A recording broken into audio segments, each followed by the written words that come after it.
अब तो ये रानी घबराने लगी। सहेलियां दूसरी तरफ चली गई हैं, भागती हुई किधर हो गई। उस इतनी बुरी तरीके से हवाएं चली हैं कि कुछ किसी को दिखाई ही नहीं पड़ा। जब दिखाई नहीं पड़ा तो इनका साथ छूट गया, और जब साथ छूटा तो ये एक एक हो गई, अलग अलग हो गई हैं। अब ये रानी बुरी तरीके से रोने लगी। ये क्या हुआ, इस जंगल में तो शिकारी जीव है, किसी ने मुझे भक्षण न कर ले, कहीं मुझको मार न डाले। ये बुरी तरीके से रो रही थी। बहन तुम किधर गई हो बहन, मैं इधर हूँ, इधर आओ, मेरे पास में आओ, मुझे ये जंगली जानवर खा लेंगे। इधर बताया कि इस तरीके से पवन रेखा रो रही थी, घबरा रही थी, शेर चीता को देख करके बुरी तरीके से रो रही थी।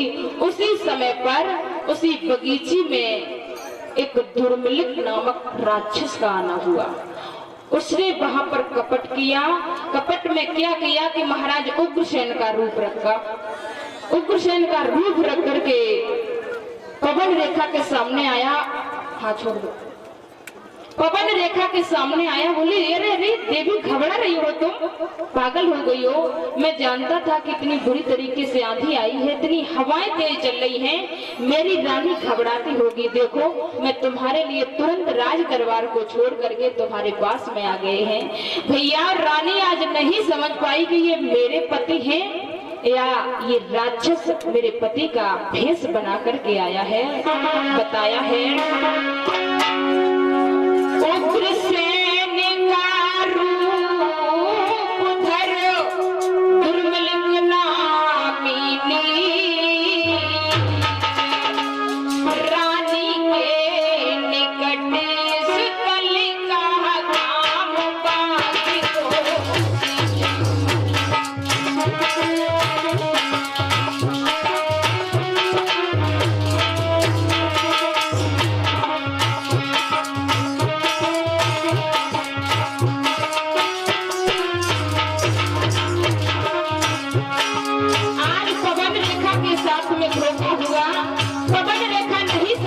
कि मेरा पति है या ये राक्षस भेष बना करके आया है।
और इसी के बीच में हमारे रंजीत भाई